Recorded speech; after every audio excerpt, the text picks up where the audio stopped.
Jay Galasupanna. Hello, friends. Adiyan Nateri Ranganathan, a Saran Sevak. Thanks for your immense support and feedback for our first ever AI generated video on Kaisika Mahatmya. Based on your support, we now present to you the next video in the series, which is the divine story of Tirumangayalvar. This entire series of AI generated content was conceptualized by our Kalakshepa Acharyan Sri Uve APN Swami. The AI images and videos were generated by Saran Sevaks Sri Natiri Ranganathan, Sri K. Srinath, Sri Vivan. The voiceover narration was provided by Saran Sevaks Sri Natiri Ranganathan and Srimati Vaidehi. We hope you enjoy this presentation. Thank you. ಆಳ್ವಾರುಗಳಲ್ಲಿ ಕಿರಿಯವರಾದವರು ತಿರುಮಂಗೈ Alvar. ಇವರು ಚೋಳ ದೇಶದ ತಿರುಮಂಗೈ ಎಂಬ ಪ್ರದೇಶದಲ್ಲಿ ಅಲ್ಲಿನ ಕಿರುರಾಜನ ಮಗನಾಗಿ ಭಗವಂತನ ಶಾರ್ಂಘ ಎಂಬ ಬಿಲ್ಲಿನ ಅಂಶವಾಗಿ ಅವತರಿಸಿದರು. ತಂದೆ ತಾಯಿ ಇವರಿಗೆ ಇಟ್ಟ ಹೆಸರು ನೀಲನ್ ಎಂದು. ಮಹಾಪರಾಕ್ರಮಶಾಲಿಯಾದ ಇವರು ತಮ್ಮ ವೀರತನದಿಂದ ಚೋಳರಾಜನ ಸೇನಾಧಿಪತಿಗಳಲ್ಲಿ ಒಬ್ಬರಾಗಿ ನೇಮಕಗೊಂಡರು. ಹೀಗೆ ತಿರುಮಂಗೈ ಊರಿನ ಕಿರುರಾಜನಾಗಿ ನೀಲನ್ ಮೆರೆದರು.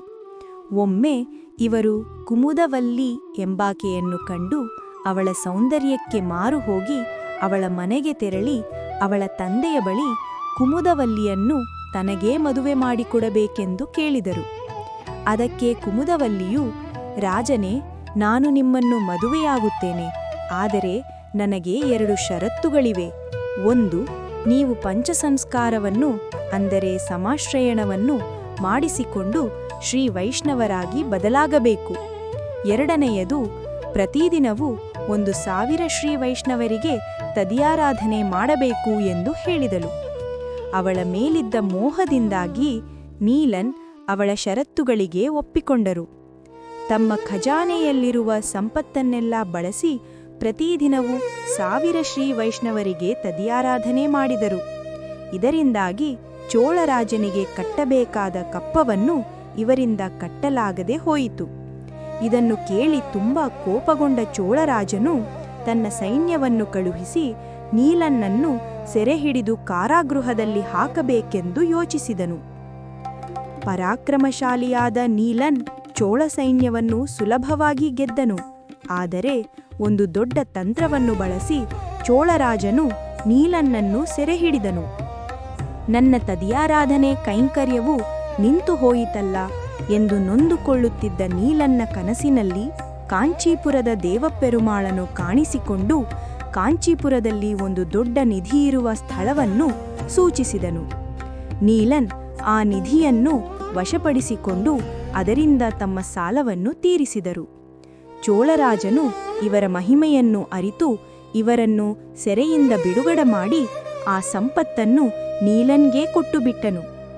ತಾನು ಕೈಗೊಂಡ ತದಿಯಾರಾಧನೆ ಕೈಂಕರ್ಯವು ಮುಂದುವರಿಯಬೇಕೆಂಬ ಉದ್ದೇಶದಿಂದ ಯಾರಿಗೂ ಏನನ್ನೂ ದಾನ ಮಾಡದ ಜಿಪುಣ ಶ್ರೀಮಂತರ ಸಂಪತ್ತನ್ನು ಕಳ್ಳತನ ಮಾಡಲು ನೀಲನ್ ಪ್ರಾರಂಭಿಸಿದರು. ಇವರನ್ನು ತಿದ್ದಿ ತಮ್ಮ ಸೇವೆಗೆ ತೆಗೆದುಕೊಳ್ಳಬೇಕೆಂದು ಸಂಕಲ್ಪಿಸಿದ ಪೆರುಮಾಳ್ ಮತ್ತು ತಾಯಾರ್ ಹೊಸದಾಗಿ ಮದುವೆಯಾದ ಶ್ರೀಮಂತ ದಂಪತಿಗಳಂತೆ ವೇಷಧರಿಸಿ ಅಲ್ಲಿ ಪ್ರತ್ಯಕ್ಷರಾದರು. ಇವರನ್ನು ಸುತ್ತುವರೆದ ನೀಲನ್ ಮತ್ತು ಅವರ ಮಂತ್ರಿಗಳು ಅವರು ಧರಿಸಿದ್ದ ಎಲ್ಲಾ ಆಭರಣಗಳನ್ನು ದೋಚಿದರು. ಎಲ್ಲಾ ಆಭರಣಗಳನ್ನು ದೋಚಿದ ನೀಲನ್ ಪೆರುಮಾಳಿನ ಕಾಲಿನಲ್ಲಿ ಒಂದು ಆಭರಣ ಉಳಿದಿರುವುದನ್ನು ಕಂಡರು. ಅದನ್ನು ಹೇಗಾದರೂ ಕದಿಯಬೇಕೆಂದು ತಮ್ಮ ಸಂಪೂರ್ಣ ಬಲವನ್ನು ಬಳಸಿ ಅದನ್ನು ಕಳಚಲು ಪ್ರಯತ್ನಿಸಿದರು. ಎಷ್ಟು ಪ್ರಯತ್ನಿಸಿದರೂ ಅದನ್ನು ಕಳಚಲಾಗಲಿಲ್ಲ ಎಂದು ತಿಳಿದಾಗ ಪೆರುಮಾಳನ್ನು ನೋಡಿ, ಏನು ಮಂತ್ರ ಹಾಕಿದ್ದೀಯಾ? ಈ ಆಭರಣವನ್ನು ಮಾತ್ರ ಕಳಚಲಾಗುತ್ತಿಲ್ಲವಲ್ಲ ಎಂದು ಕೇಳಿದರು. ಆ ಮಂತ್ರವನ್ನು ನಿನಗೆ ನೀಡಲೆಂದೇ ನಾವು ಇಷ್ಟು ದೂರ ಬಂದೆವು ಎಂದು ಹೇಳಿ ಅಲ್ಲೇ ನೀಲನ್ಗೆ ಅಷ್ಟಾಕ್ಷರ ಮಂತ್ರವನ್ನು ಪೆರುಮಾಳ್ ಉಪದೇಶ ಮಾಡಿದರು. ಪೆರುಮಾಳಿನಿಂದ ಉಪದೇಶ ಪಡೆದ ಆ ಕ್ಷಣದಲ್ಲಿಯೇ ನೀಲನ್ ತಿರುಮಂಗೈ ಆಳ್ವಾರಾಗಿ ಬದಲಾದರು. ನಂತರ ತಿರುಮಂಗೈ ಆಳ್ವಾರ್ ಹಲವು ದಿವ್ಯ ದೇಶಗಳಿಗೆ ಸಂಚರಿಸಿ ಅಲ್ಲಿ ನೆಲೆಸಿರುವ ಎಂಬೆರುಮಾನರ ಮೇಲೆ ತಮ್ಮ ಇಂಪಾದ ತಮಿಳಿನಲ್ಲಿ ಹಾಡಿ ಪೂಜಿಸಿ ಆನಂದಿಸಿದರು. ಆಳ್ವಾರುಗಳಲ್ಲಿ ಕಿರಿಯವರಾದ ತಿರುಮಂಗೈ ಆಳ್ವಾರ್ ಅವರನ್ನು ಕಲಿಯನ್, ಪರಕಾಲನ್ ಎಂಬ ಹಲವು ಹೆಸರುಗಳಿಂದ ಕರೆಯುತ್ತಾರೆ. ಆಳ್ವಾರುಗಳಲ್ಲಿ ಅತಿ ಹೆಚ್ಚು ದಿವ್ಯದೇಶಗಳನ್ನು ಹಾಡಿ ಹೊಗಳಿದ ಕೀರ್ತಿ ಇವರಿಗೇ ಸಲ್ಲುತ್ತದೆ. ಇಂತಹ ತಿರುಮಂಗೈ ಆಳ್ವಾರ್ ಅವರ ತನಿಯನನ್ನು ನಾವೀಗ ಅನುಸಂಧಾನ ಮಾಡೋಣ. ಕಲಯಾಮಿ ಕಲಿಧ್ವಂಸಂ ಕವಿಂ ಲೋಕದಿವಾಕರಂ ಯಸ್ಯ ಗೋಭಿ ಪ್ರಕಾಶಾಭಿಃ ಆವಿದ್ಯಂ ನಿಹತಂ ತಮಃ. திருமங்கையாழ்வார் திருவடிகளே சரணம்.